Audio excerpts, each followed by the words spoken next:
Hold on, pull up real quick. Pull up real quick. Pull up real quick. How crazy was the latest Jujutsu Kaisen episode? So fucking crazy. It was fucking absolutely insane. Absolutely insane. Y'all don't even know. What was your favorite part? Like, it was a nice slow little wind up, and then towards like the middle of the episode, I'd say right there. Now, what happened that had you say it was so fire? That fight between Kenjaku and Choso, absolutely fire. It was beautiful. Art.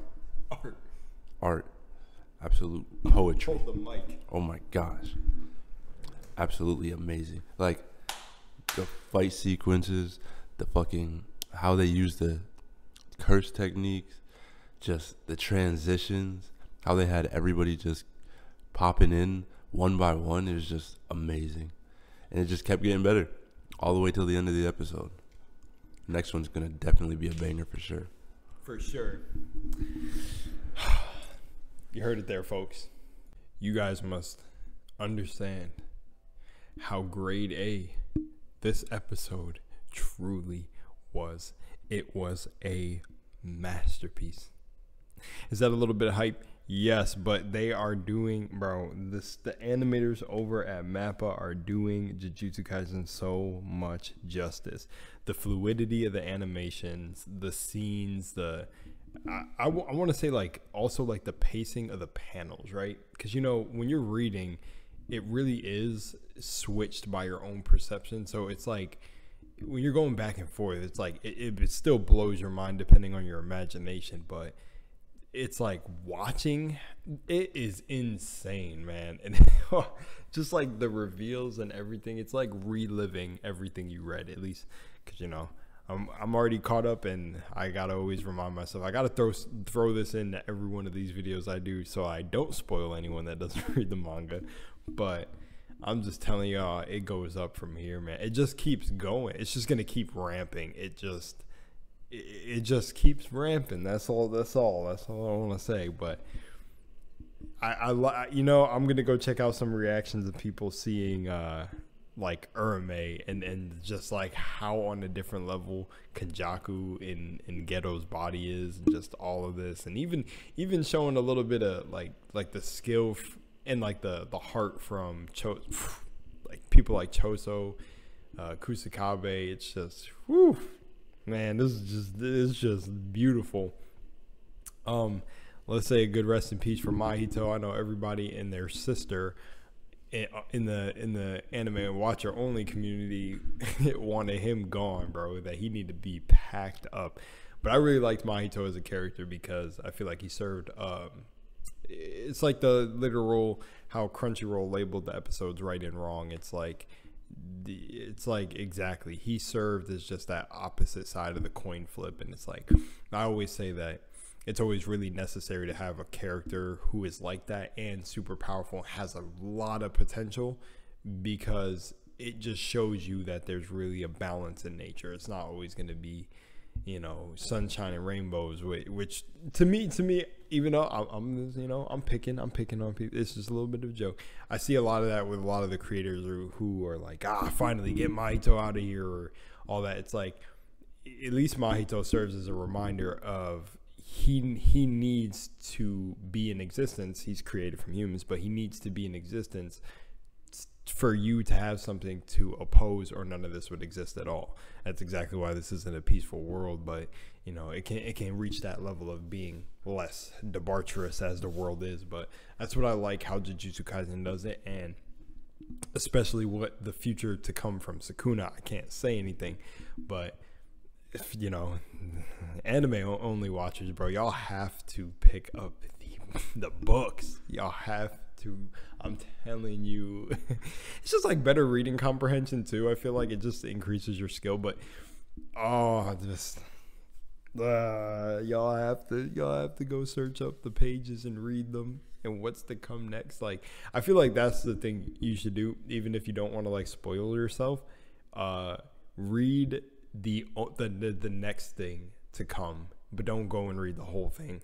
Like, I would do it like that, but that's up to y'all. Like, I still it is awesome if you're an anime only watcher also, because it's like, dude, y'all don't even know what's coming, and it just adds even more to the excitement. It's just they're doing so well. Like Choso and Kenjaku fighting was one of the hardest scenes, bro, in my opinion so far. Like the Mahito, like when it was Toto and Yuji going for Mahito, that was clean. Just like, I don't think anything could really top the black flashes right there back and forth in both episodes. That was too clean.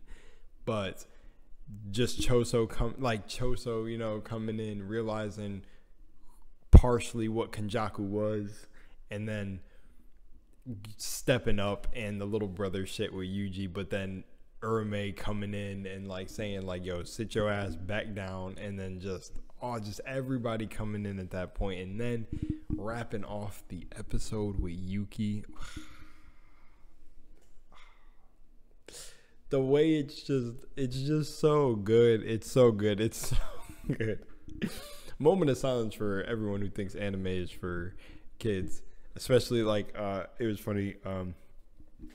My roommate's coworker was like, she couldn't watch Jujutsu Kaisen because it was just too much, and I'm like, y'all don't even know the half of what is coming. She really wanted to be able to watch it for what is coming now. Well, I guess Mahito's scenes were really disgusting too, and he's just running around transfiguring humans, like they're literally getting bent like Play-Doh and shit. So that was probably disturbing for some people, but you know, I feel like it's you know, and then Kuna's scenes were a little bit crazy too right now, but the rest to come, it's just gonna get it's gonna get bloodier, it's just gonna get crazier.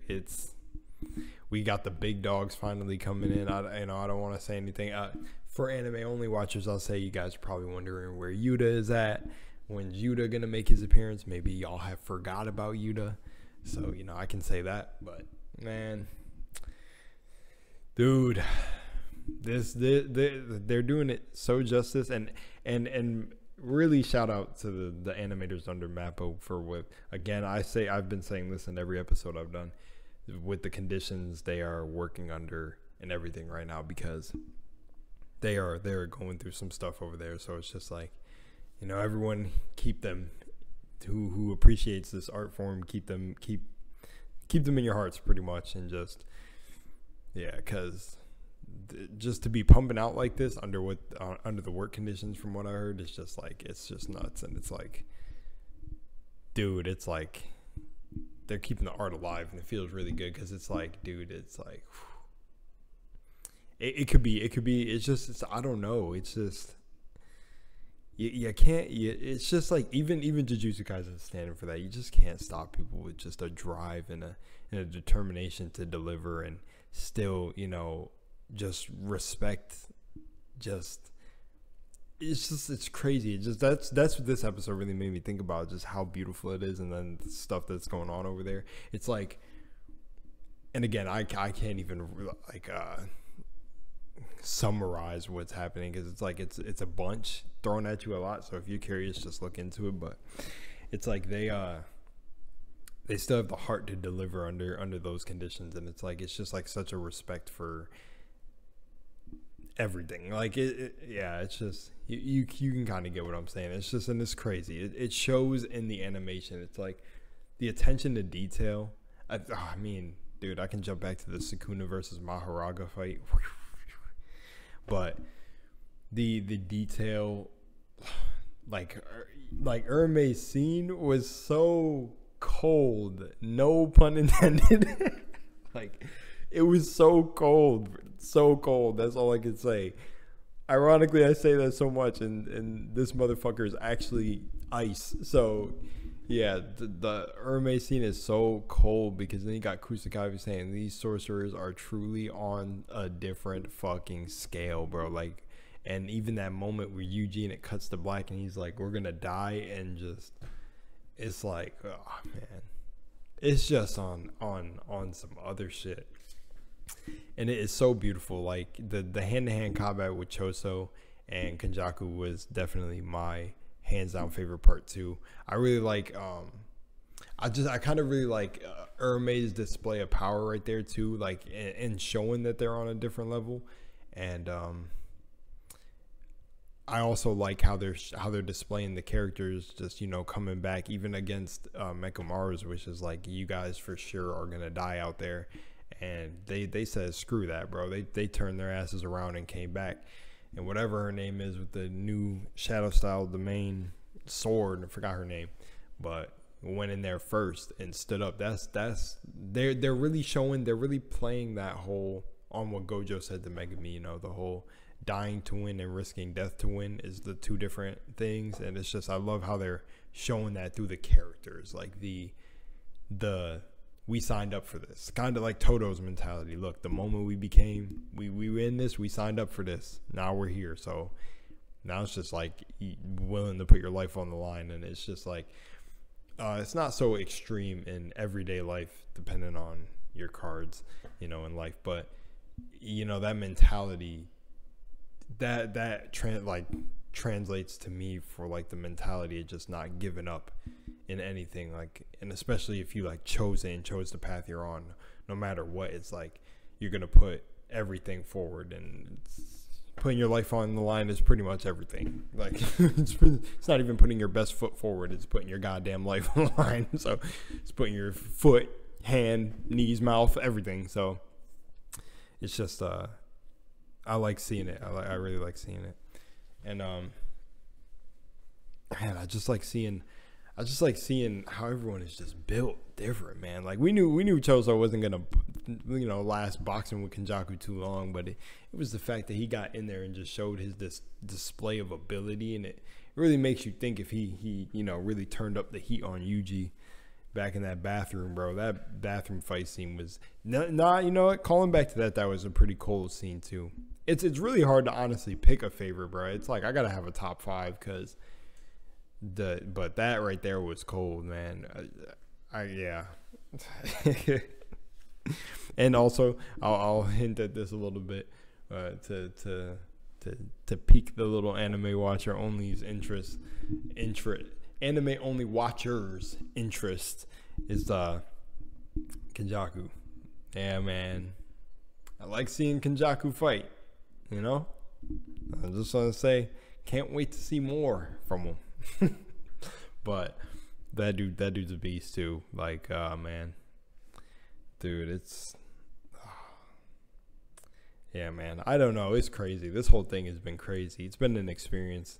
It's like hitting me a little bit different because it's like I've been actually, like, my imagination's really strong. So like when there was one night where I went to sleep and I seen what's to come in the manga, I'll say that's why it's been a surreal experience. It's been like foresight. It's like I've been seeing the episodes before they come out, and they literally are animated like how I'm seeing them in my dreams. And there's one specific thing, but I can't talk because it's spoilers, but to come, that I seen the whole thing. Like I got to live it literally in the dream, and woke up and I was like, that was so fucking real from the series. And I can't wait till that moment comes. And that's why this has just been a crazy experience. And they're really doing this shit justice because it's fire, man. Even when the eyes go white, the power, like one of the coolest things with Choso was when Kenjaku did that little martial art wrist twist, or little Krav Maga wrist twist, and Choso just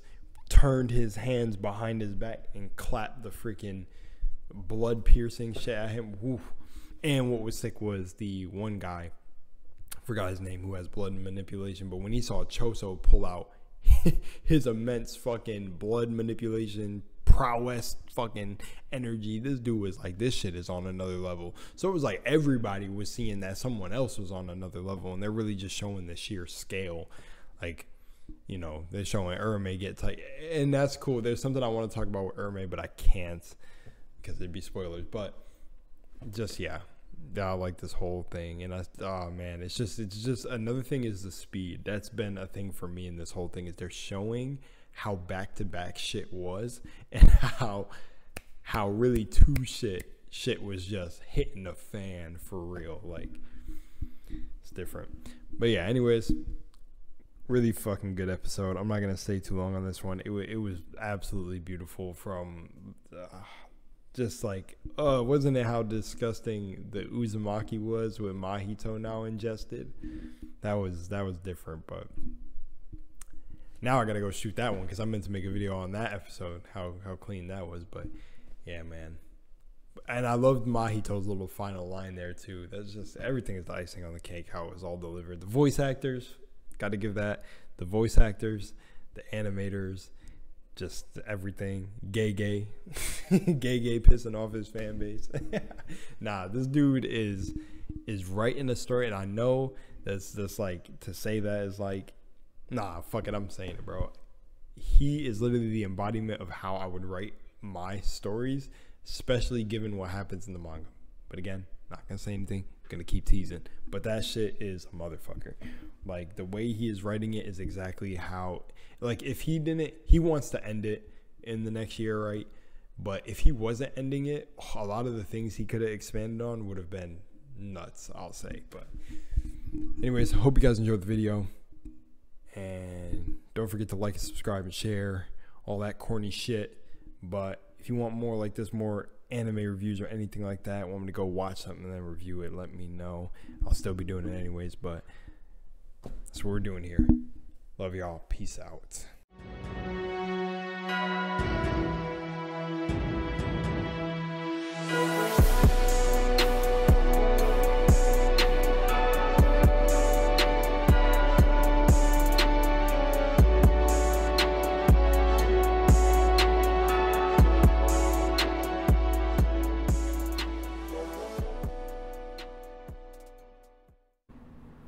Hey, there's nothing more for you here. This is the end of the video. Now, you can either subscribe, or you can leave, or you can stay and subscribe. Or this will be the last time we meet, or maybe not. Maybe we're meeting again. Maybe you just decided to let the video play all the way through. Maybe you're, I don't want to think about that. I hope you enjoyed. I'm out of here.